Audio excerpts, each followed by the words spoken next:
Good afternoon, everyone, and Happy New Year to you all. My name is Sadika Franklin. I am Associate Director with the White House Initiative on HBCUs. It is my pleasure to welcome you to today's overview and kickoff of the HBCU Contracting Competitiveness Academy Pilot. The Academy Pilot has been a labor of love for the initiative and our public and private partners.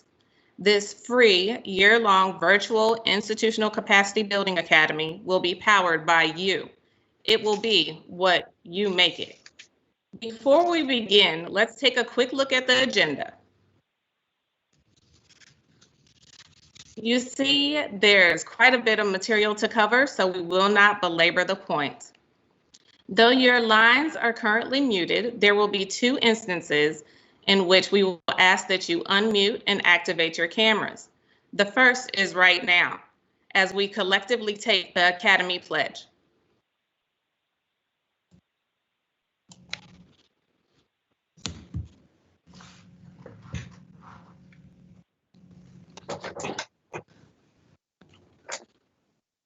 As I said before, the Academy is powered by you, so we ask that you state the following with me. I state your name. Joseph Whitaker. Pledge to use the knowledge gained. Do pledge to use the knowledge gained from the Academy to advance. State your HBCU's name. To pledge To use the knowledge gained from the Academy advance to Texas State South University state contracting. efforts. Thank you all for that. You are officially Academy delegates. Congratulations to you and welcome to the White House Initiative on HBCUs. So now we'll take the pleasure of placing you all back on mute, and I'm going to yield the floor to our Executive Director, Jonathan M. Hollyfield. Jonathan? Good afternoon. Thank you very much, Sadika. I really enjoyed the pledge. And to all the participants, welcome to the HBCU Contracting Competitiveness Academy Pilot, HBCU CCAP, if you will. First off, I'd like to shout out my colleagues. Trina Bilal at the Department of Education, Annette Owens Scarborough at NIH, Tammy Ferguson at the Initiative, and of course, Sadika Franklin, Donna Peoples and Michael Williams. Donna is at SBA and Michael is at GSA, as well as someone I call the enabler supreme, Diane Frazier, who really, since the moment I took leadership of the initiative, has just been a stalwart of support, and we appreciate Ms. Frazier very much.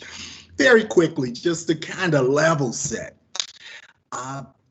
the initiative and our partners work hard to improve the overall conditions for our institutions, for faculty, for students to compete and win an unfair share of federal and non-federal opportunities. This academy is really, as Sadika outlined, an innovative approach, a concentrated, ongoing effort to achieve a specific objective. Over the course of months, strengthen, improve the ability of the participating institutions to win federal contracts. There are wonderful tools throughout the federal government, and you'll find, and you will continue to find, a very willing cohort on the federal side who are eager to work with you to improve your competitive position. This is more than just technical assistance. Our hope, no, my hope more narrowly, is that many of the lessons learned, the contributions made can unleash new capacity and new ability that's housed within our institution. So I'm excited for the participants. I'm excited for those who are driving it, and all the best for a successful one-year pilot. Thank you, Sadika. Thank you, Jonathan. Your dedication and determination to push us out of the coffin corner will not be forgotten. All right. So now I'd like to say a little bit about our planning team, the HBCU CCAP planning team. I'm going to have them each come forward for really short introductions. Tammy Ferguson, you're up first. Good afternoon, everyone. My name is Tammy Ferguson, and I'm the Intergovernmental Affairs Coordinator for the White House Initiative on HBCUs. My primary responsibility is to coordinate the activities of the Interagency Working Group, which consists of over 30 federal agency partners that work collaboratively to respond to Executive Order 13779. A subset of that working group is the contracting cluster, which consists of federal agencies that have come together to strengthen the capacities of HBCUs to successfully compete in the world of federal contracting. The work of that cluster has resulted in the creation of this very special project that you're participating in today, and I'm excited to see the fruits of their labor play out throughout the year. Congratulations and good luck on your year-long endeavor. And one of those wonderful reps is Trina Bilal. Trina? Good afternoon, everyone, and Happy New Year. My name is Trina Bilal. I'm the Program Manager at the Department of Energy's Office of Economic Impact and Diversity. As some of you already know, I work to advance the engagement of minority-serving institutions and some programs, projects, and initiatives spearheaded across the DOE complex. And as both Sedeca and Tammy have stated, I serve as the chair for the White House Initiative on HBCU Federal Contracting Cluster, and I'm a proud Howard alum. So it is with sheer delight that I am here today collaborating with you on this Competitiveness Academy pilot. I hope that we create a win-win scenario whereby you're able to gain some real tips and tricks on how best to become a competitive player within the federal marketplace. Similarly, I hope that you're able to equip the federal agencies with a more in-depth appreciation of the richness of your capabilities and expertise. So thanks so much. I'm looking forward to this journey. And last but not least, Ms. Annette Owen Scarborough. Hi, good afternoon. I'm Annette Owen Scarborough. I'm the NIH Small Business Program Manager. I report directly to Ms. Diane Frazier, whom you will hear from shortly. The NIH Small Business Program is so delighted to be able to collaborate with the White House Initiative. We've been working with them on various projects for the last 2 or 3, I'll say 3 or 4 years. And Jonathan has been a fantastic supporter of the NIH Path to Excellence and Innovation Program at the NIH. We are delighted, as Trina said, to be working with the team here. I am the co-chair of the policy cluster, and Trina oversees not only that cluster, but as she said, the acquisition one. So we are looking forward to, many of you are already been working with NIH, and we're looking forward to you continuing your growth in government contracts and grants and corporate agreements. Thank you, Ms. Annette, and thank you to Tammy and Trina alike. Without the three of you and our colleague Rachel Kinlaw Ramirez, who has moved on, this program would definitely not be where it is today. So moving forward, for all the delegates, throughout 2021, the initiative and our federal partners will work with the Academy delegates on strategies to enhance your institution's capability to successfully compete for federal contracting opportunities. Beginning in February, the Department of Commerce's MBDA Federal Procurement Center, operated by Sharon Pender, the president and CEO of the Capital Region Minority Supplier Development Council, and the Small Business Administration will provide foundational technical assistance. And at this time, I'd like to yield the floor to Tommy Marks, the director of MBDA's Federal Procurement Center, for his remarks. Tommy. Good afternoon. Thanks, Sedeca. And good afternoon to all. Again, I'm Tommy Marks, the director of the Minority Business Development Agency's Federal Procurement Center. I come by way of, I'm a former federal employee where I was the director of Army Small Business Programs, which also did a mentor protege programs, which we included our historical Black colleges and universities as a part of that process. The foundation building, teaming with the teammates that are going to follow me. Our intent is to clearly we can't teach the Federal Acquisition Regulation in the short time that we have in this one year pilot based on the time we have.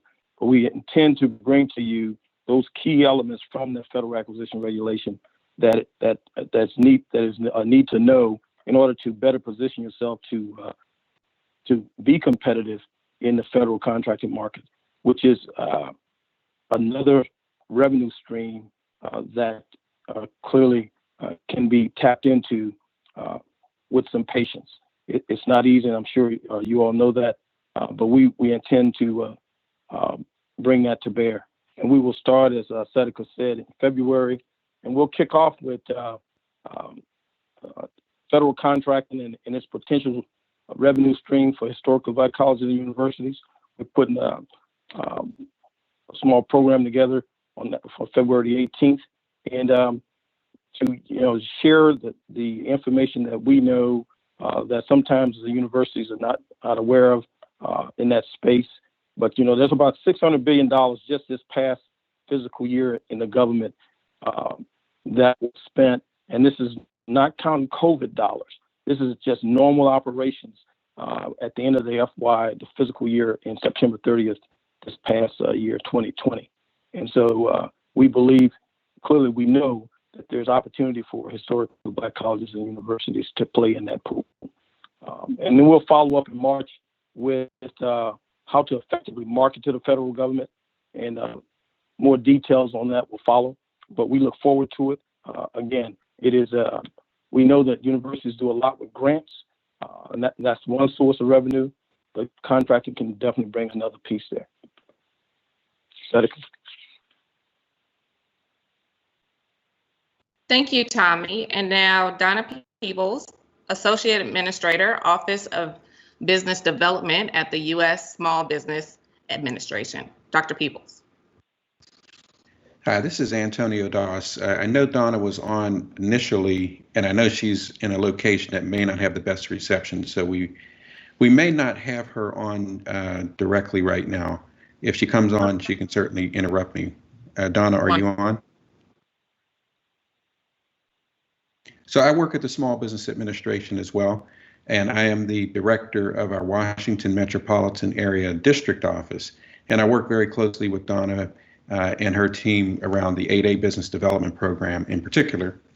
And one of the things I know that Donna would want to communicate is that we are looking at ways to be able to be supportive of the HBCU community in the government contracting space. And one of the areas that was particularly something that we thought we could explore is the establishment of HBCUs as a small business concern as part of all of the small businesses. So there's some regulatory work that would have to be able to be explored to see how that might occur.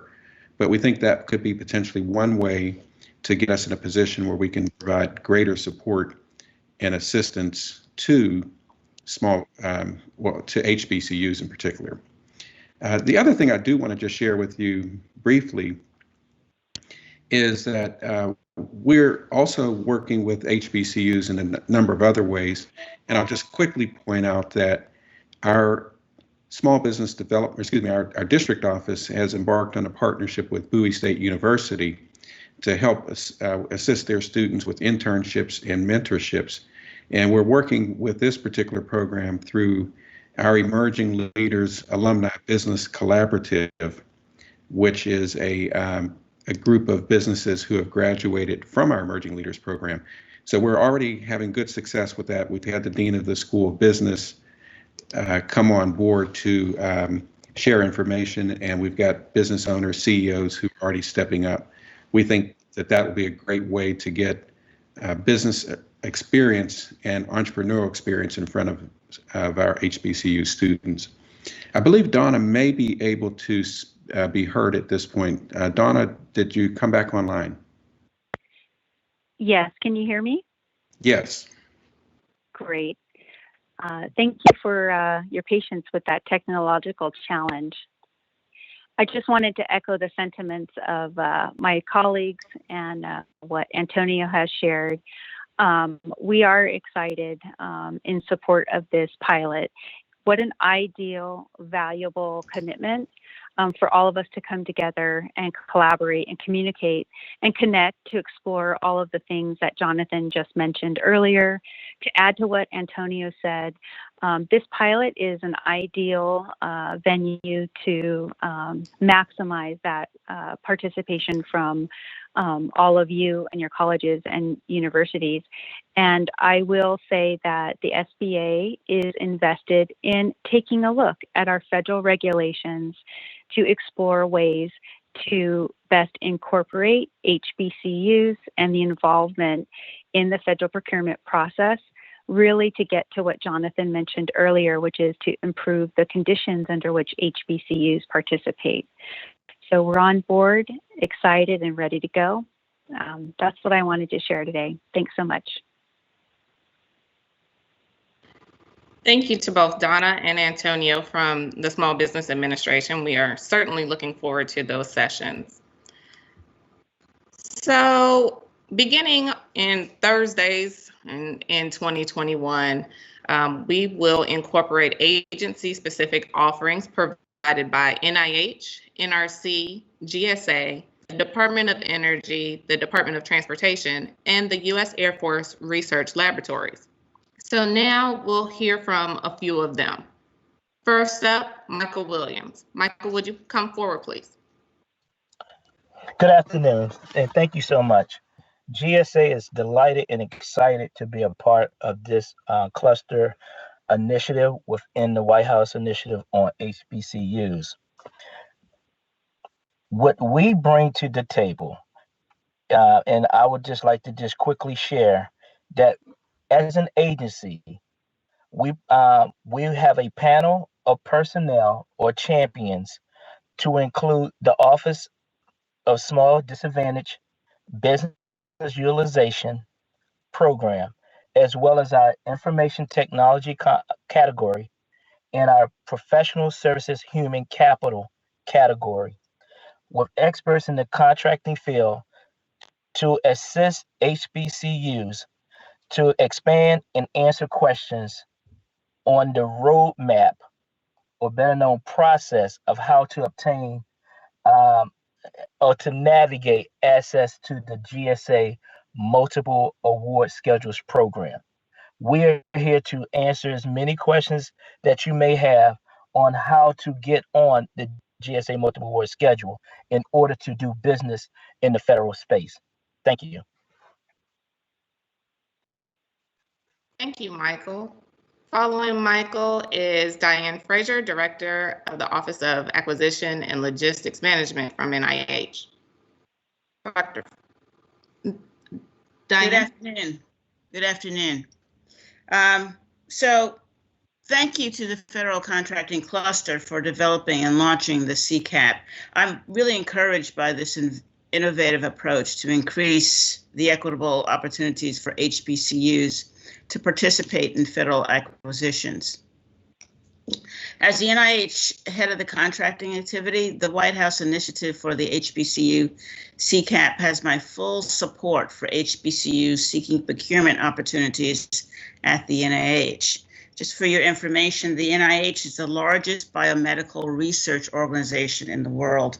Our 27 institutes and centers annually obligate approximately $6 billion via contract awards to support the NIH mission.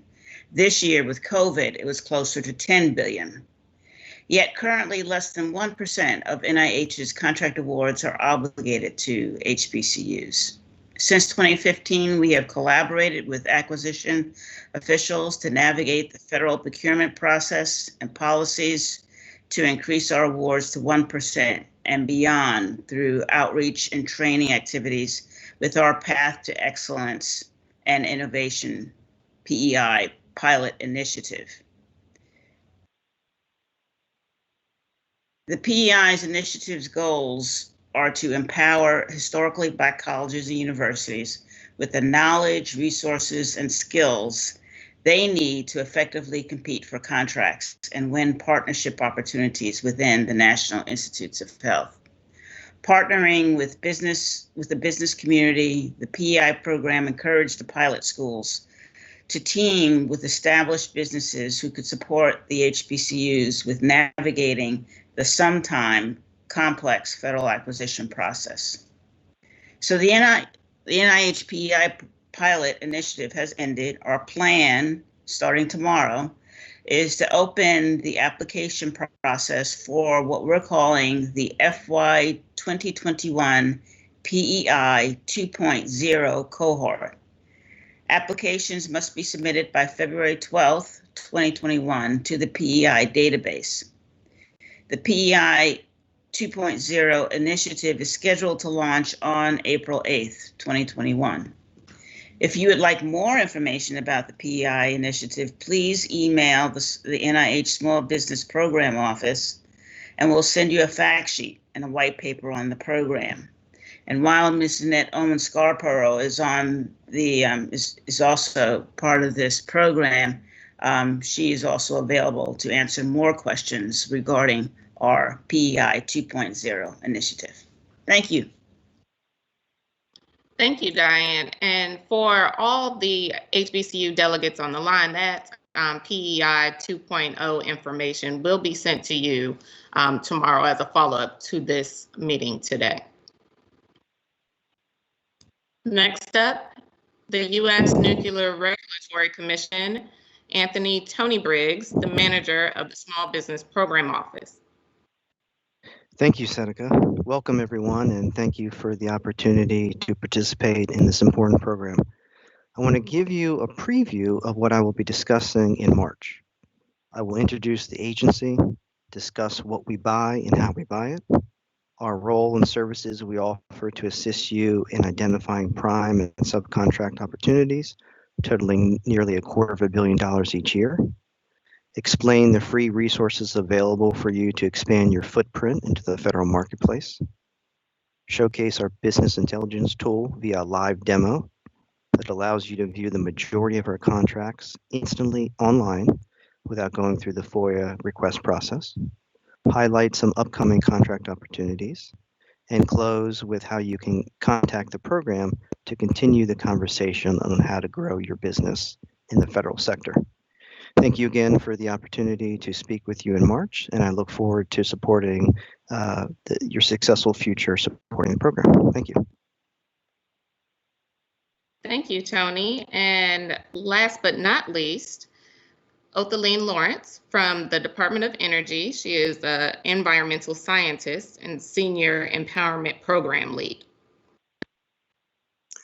Good afternoon, everyone. It's a pleasure and a privilege to be able to work with you all and showcase the initiatives and the capabilities that energy efficiency and renewable energy possesses. But before I begin, I think it's very important for me to note that I am an extremely proud graduate of Howard University. I'm a Bison for life. And currently in my role in EERE, I'm located in the Workforce Management Office, where I am the founder and chair of the new initiative, the PRISM Collaborative, which is a employee results and data-driven community of practice whereby we promote inclusivity, innovation, effective engagement, and full implementation of the principles, best practices, and goals that empower and promote access and opportunity to underrepresented and untraditional groups, including MSIs and, of course, HBCUs. The PRISM Collaborative also offers a learning platform for leveraging perspectives, facilitating inclusion, belonging, and well-being, and building a community of respect across technical and all business program areas. With that being said, within ERE's primary mission is to bring the nation to a clean energy economy through our technology program offices. So we will be participating in April and June.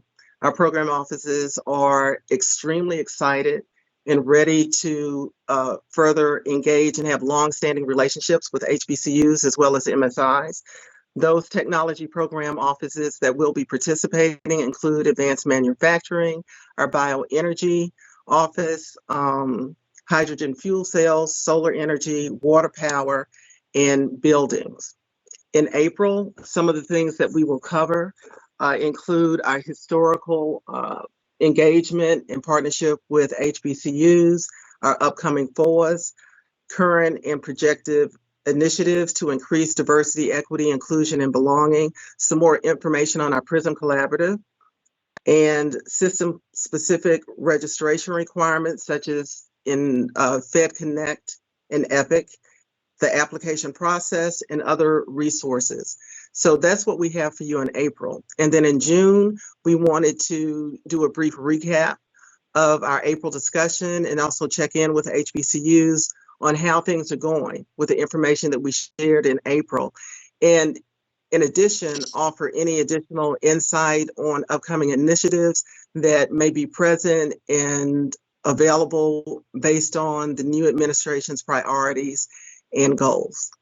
So with that, we thank you for allowing us to participate, and we look for a positive, strong, continued relationship. Thank you, Othaline. I want to really give a collective thank you to all of our speakers today. We are extremely proud of how this program has come together, and we believe that our HBCU delegates will receive a wealth of knowledge that they'll be able to take back to their universities. Before we move on to our calendar review, I do want to say we have built a very robust schedule for 2021. And so I want to take a deep dive and also ask our presenters to kind of hang on. We're going to do an open forum, and our HBCU delegates may have some questions for you along the way. But for now, we'll take a look at the calendar. So for the HBCU delegates, you received, upon your registration, you received this confirmation email. It includes a link back to the information that you provided when you initially registered. If at any time your contact information changes, please go back in, click that link, and make those changes. In order to join today's meeting, you probably clicked on that link that says join the meeting. On a monthly basis, as sessions are scheduled, reminders will be sent to you. This particular confirmation email will send you directly to the meeting. And if you ever want to take a look at the yearly schedule, you can just click on the link that says view the agenda. It includes all 5 pages, which includes every month's offerings. Now, these items will be updated, so I want to make sure that you are keeping up with your emails. And if you ever think that maybe I've sent something, but you're not sure, just shoot me an email. There may be a possibility that something is wrong with my email. So a few things that I want to point out. So whenever you see all participants, that means that this is a closed session. This is a closed session, and all delegates are asked to attend. These sessions will be recorded, and the links to those sessions may be shared with your colleagues. So when you see supplemental learnings are options available to all delegates, and you are welcome to invite your colleagues to attend these as well. Again, these are fluid, so the schedule is changing, so make sure that you are checking the current schedule and any emails from me. So you heard from several agencies today, and they will be providing some very detailed agency-specific material throughout the year. These opportunities, we do encourage you to share widely with your colleagues and the HBCU community.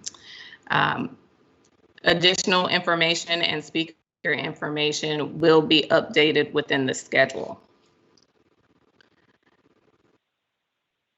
And then as we close out the summer, there will be other opportunities in which you as HBCU delegates will be able to further hone your skills with capstone sessions at the National HBCU Week Conference, which will be held in September.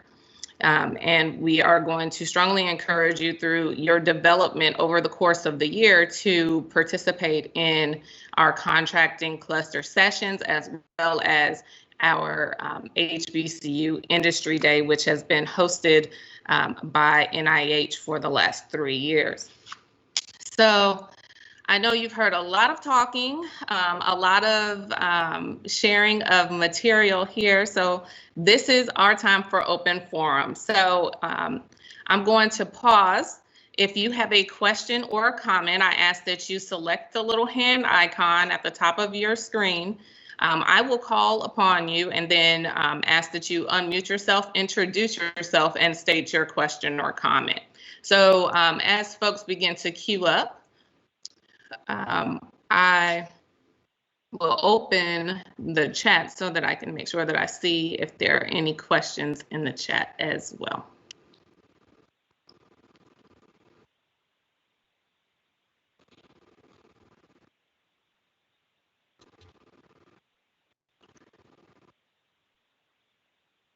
So again, this is an open forum opportunity for HBCU delegates, those individuals identified by your HBCU president or chancellor. So if you have any questions or comments related to this afternoon's materials, please again select the hand icon, raise your hand, and I will call upon you.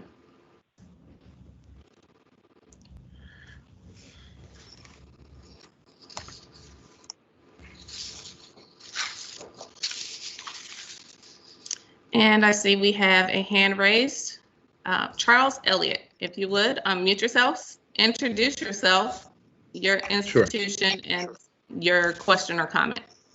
This is Charles Elliott. I'm the CIO at Lemoyne College here in Memphis, Tennessee. And a couple of things. One, if there was some content that was supposed to be shared or displayed, it's not showing on the screen for me, and maybe I'm not sure why.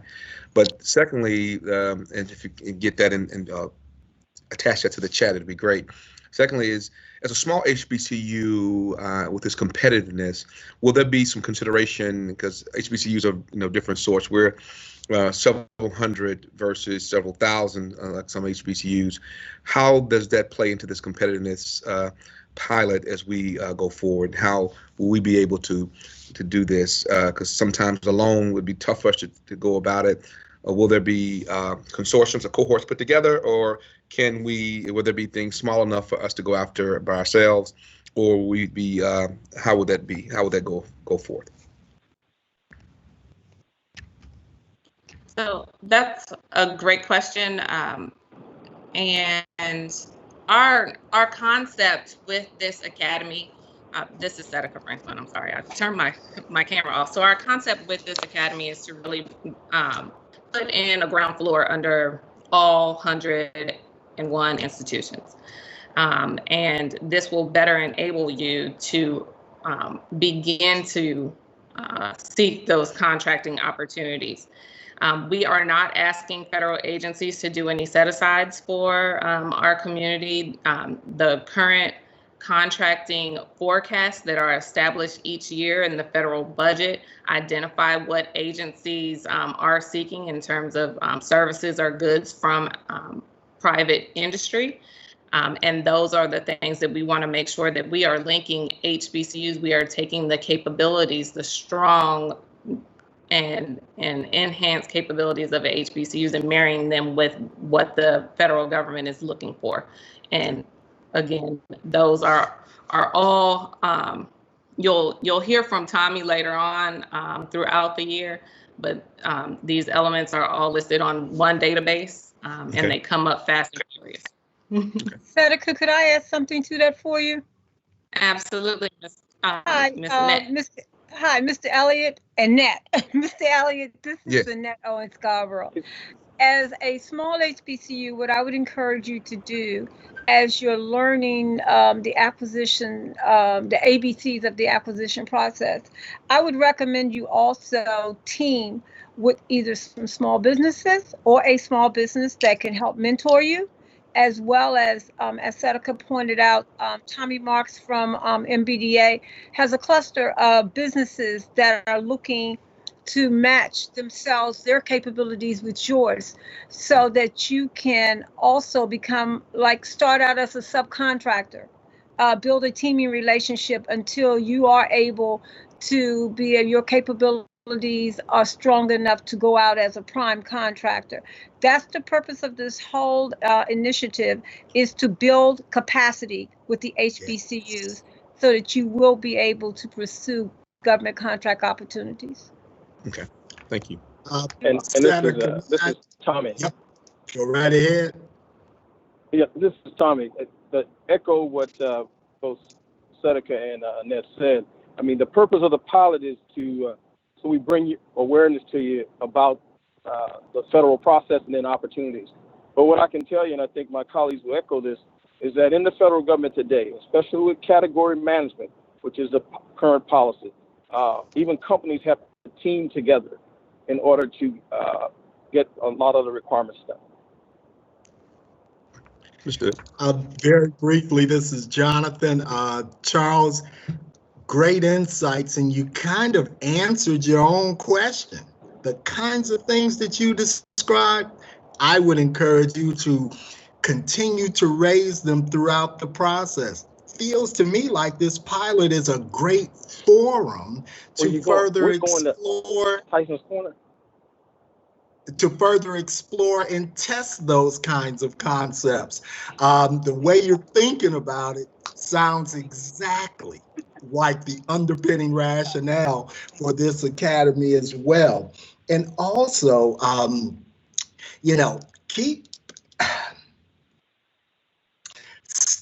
stay connected with this thing. There's a lot of opportunity, and the kind of collaborative efforts that you're talking about are spot on. And just put in the back of your mind, think about how Lemoyne-Owen can distinguish itself. Right. Do you all have a research enterprise, a for-profit entity that's tethered to the institution that could really be nimble in the marketplace in a way that the institution itself cannot be? I think you're thinking about it in the right way. My 2 cents. And I wanted to make sure, because we already have public-private partnerships. We already explore for broadband access in this particular community, and being able to provide, networking assurances because of a COVID, right? So we're already doing it with the FedExes and some of the who are headquartered here now. So I just wanted to make sure, in that vein, as we move with this, if it's going to be internal to other HBCUs and from a partnership cohort, or we can now bring some of our larger partners to the table to help us build capacity. So I'm on board. I like it. My man.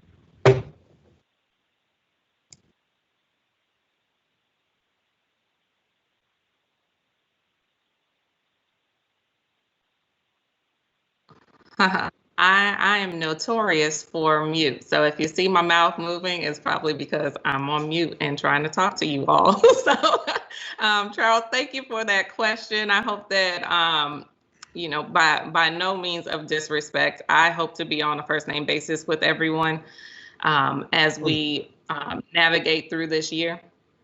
Is there some material we're supposed to get, Sedeca? Ms. Franklin? So what I will do, please call me Sedeca. Please call me Sedeca. Ms. Franklin is my mom. I will share in the chat. I will drop this presentation. It may take a while for it to load, but I will also send it as an attachment via email to everyone. I have noticed that I have been experiencing some difficulty emailing the group. And so I do have to send emails individually to each of you instead of as a cohort. So a couple of things that I will note here for all our delegates. I will be sharing a contact list with all your group members. There are 20 of you. Please do not share the contact list outside of the cohort. I would prefer that you all be able to have the opportunity to contact each other. However, I would ask that you do not share anyone's contact information outside of the group. As we begin to share these links and videos, again, the material that we are providing is not proprietary. The federal government doesn't keep secrets. We share information. And so you are more than welcome to share any videos or links and materials that we provide in our sessions along the way. Please be mindful that the sessions will be recorded along the way. So you, when you are entering the sessions, you are confirming that you are okay with being recorded. So at this time, I am going to go through again, just to see if I have any hands up. Jonathan, I still see your hand up, but I know you don't have anything to say. I am going to close out, but before I do want to allow Jonathan to give any last minute closing remarks. Just a hearty encouragement for this project. This is a potential breakthrough, the kind of in-depth, intense experience and the creativity that the delegates will bring could be transformational over the long haul. So best wishes for a great tenure, great leadership team, all the best. Thank you for that, Jonathan. And again, I am so pleased to have such a high caliber of talent to both serve as mentors throughout this year and as HBCU delegates, showing the strength of your institution independently, but working collaboratively to advance this movement. We are positive that the offerings that we'll provide will again provide that ground level support that will get you started in federal government training, contracting. And again, I want to thank you all for taking the time today to begin this journey with us and share in our excitement. And if I, again, still see no hands raised, so I want to thank you all, and we'll see you at your first experience session on February 18th. Right now, we will close out and this recording will end and you may disconnect.